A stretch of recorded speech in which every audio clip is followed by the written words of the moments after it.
नमस्कार दोस्तों, आप सभी का स्वागत करते हैं हमारे चैनल पश्चिम बंगाल न्यूज की ओर से। देर ना करते हुए चलिए जानते हैं पश्चिम बंगाल की ताजा खबरें। अगर आपने अभी तक हमारा चैनल को सब्सक्राइब नहीं किया है तो जल्दी से सब्सक्राइब और वीडियो को लाइक करें ताकि हमारी सारी खबरें सबसे पहले आप तक पहुंच सके। और वीडियो को कहां से देख रहे हैं कमेंट में जरूर बताएं।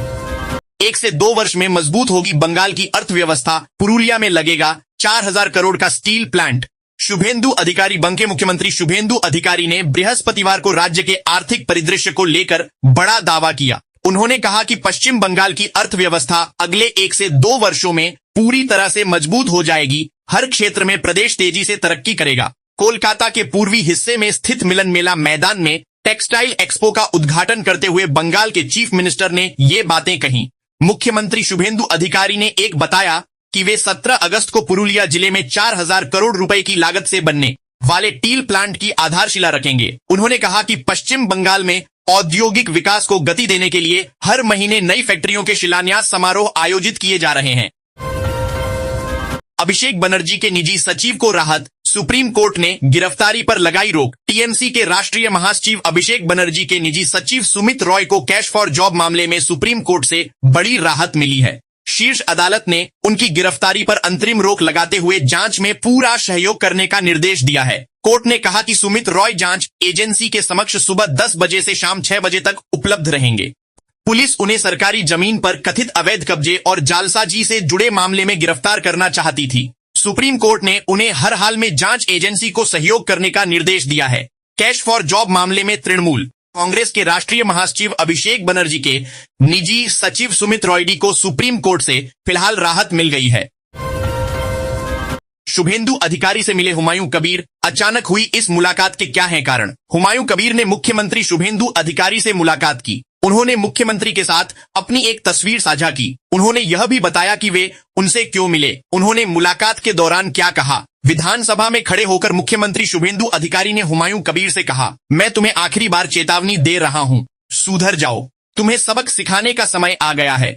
उन्होंने फेसबुक पर एक तस्वीर पोस्ट करते हुए लिखा कि यह एक शिष्टाचार मुलाकात थी। उन्होंने बताया कि राज्य प्रशासन प्रमुख के साथ हुई इस बैठक में मुर्शिदाबाद जिले के समग्र विकास और क्षेत्र के लोगों की कुछ लंबे समय से चली आ रही मांगों और समस्याओं पर चर्चा हुई। उन्होंने कहा कि बहुत ही सकारात्मक और सार्थक चर्चा हुई।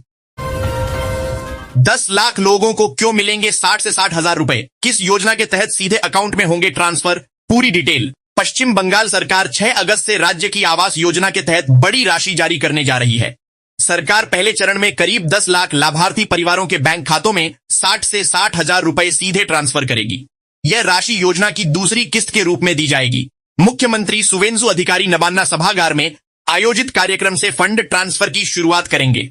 राज्य सरकार ने अपनी ग्रामीण आवास योजना बांग्लारबारी का नाम बदलकर पश्चिम बंगा आवास कर दिया है। अधिकारियों के मुताबिक सरकार ने लाभार्थियों का नए सिरे से सत्यापन कराने के बाद योजना को नए नाम से आगे बढ़ाने का फैसला किया है। यह योजना पूरी तरह पश्चिम बंगाल सरकार के फंड से संचालित होती है।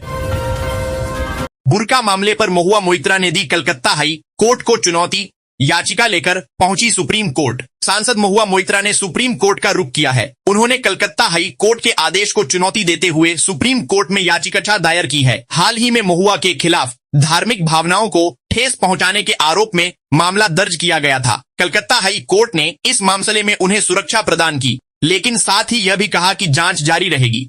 महुआ मोइत्रा को पुलिस स्टेशन जाकर पेश होना होगा। महुआ ने हाई कोर्ट के आदेश को चुनौती देते हुए सुप्रीम कोर्ट का रुख किया है।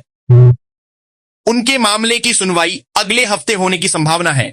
आदेश दिया था कि पुलिस कानून के अनुसार जांच जारी रख सकती है। महुआ मोइत्रा को 14 अगस्त को दोपहर 3 बजे जांच अधिकारी के समक्ष पेश होना होगा। पश्चिम बंग आवास योजना 10 लाख परिवारों के खाते में आ जाएगी दूसरी किस्त, शुभेंदु अधिकारी का ऐलान। ममता बनर्जी सरकार के कार्यकाल की बांग बालियार योजना का नाम स्थायी रूप से बदलने जा रहा है। अब इस योजना का नया नाम पश्चिम बंग आवास होगा। आज यानी गुरुवार को नवान्न सभागार से मुख्यमंत्री शुभेंदु अधिकारी इस योजना के तहत राज्य के 10 लाख परिवारों के खातों में दूसरी किस्त का पैसा ट्रांसफर करने की प्रक्रिया शुरू करेंगे। तृणमूल कांग्रेस सरकार ने दूसरे चरण में कुल 18 लाख परिवारों को घर बनाने के लिए वित्तीय सहायता देने का वादा किया था। इस योजना के तहत प्रति लाभार्थी 1,20,000 रुपए दिए जाते हैं। चुनाव से पहले पहली किस्त के रूप में 60,000 रुपए जारी किए गए थे। सत्ता परिवर्तन के कारण दूसरी किस्त का पैसा बाकी था। अब नए सिरे से सर्वेक्षण के बाद पात्र लाभार्थियों के खातों में नई सरकार दूसरी किस्त की राशि भेजने जा रही है।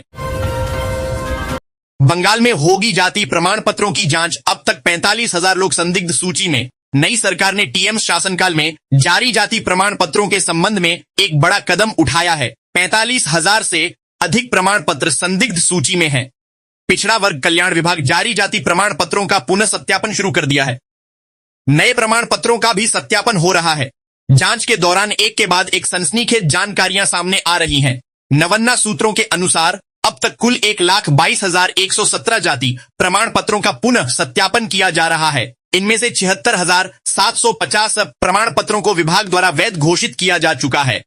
सत्यापन के बाद 135 जाति प्रमाण पत्र रद्द किए जा चुके हैं। इनमें से 83 अनुसूचित जाति, 41 अनुसूचित जनजाति और 11 अन्य पिछड़ा वर्ग के प्रमाण पत्र रद्द किए गए हैं।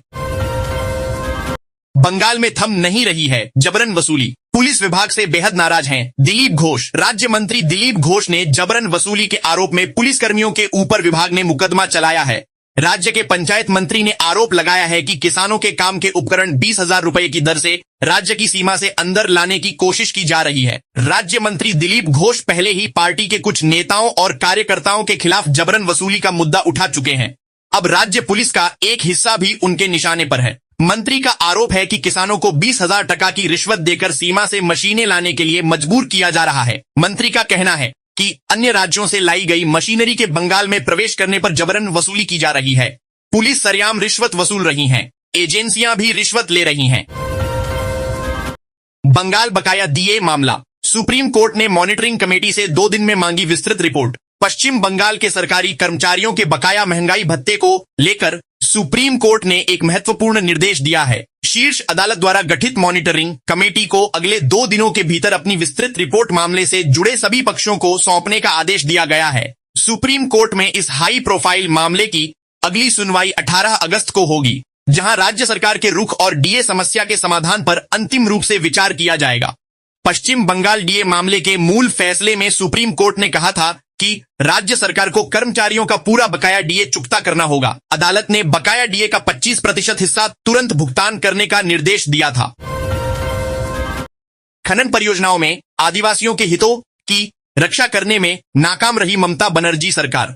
सी रिपोर्ट, भारत के नियंत्रक एवं महालेखा परीक्षक सी ने खनन परियोजनाओं के लिए भूमि अधिग्रहण के दौरान आदिवासियों के अधिकारों और हितों की रक्षा करने में पश्चिम बंगाल सरकार की विफलता को उजागर किया है। केग की ताजा रिपोर्ट के अनुसार वर्ष 2017 से 18 से 2021 से 22 के बीच के 5 वित्तीय वर्षों ममता बनर्जी की तृणमूल कांग्रेस सरकार में के दौरान राज्य में आदिवासी भूमि मालिकों को उनकी जमीनों का पर्याप्त और उचित मुआवजा नहीं दिया गया। कैग की रिपोर्ट में कहा गया है कि आदिवासी क्षेत्रों में भूमि प्रबंधन और अधिग्रहण के ऑडिट के दौरान राजस्व अधिकारियों, जिलाधिकारियों, डी तथा अन्य जिला स्तरीय अधिकारियों की निष्क्रियता और भागीदारी का अभाव देखा गया।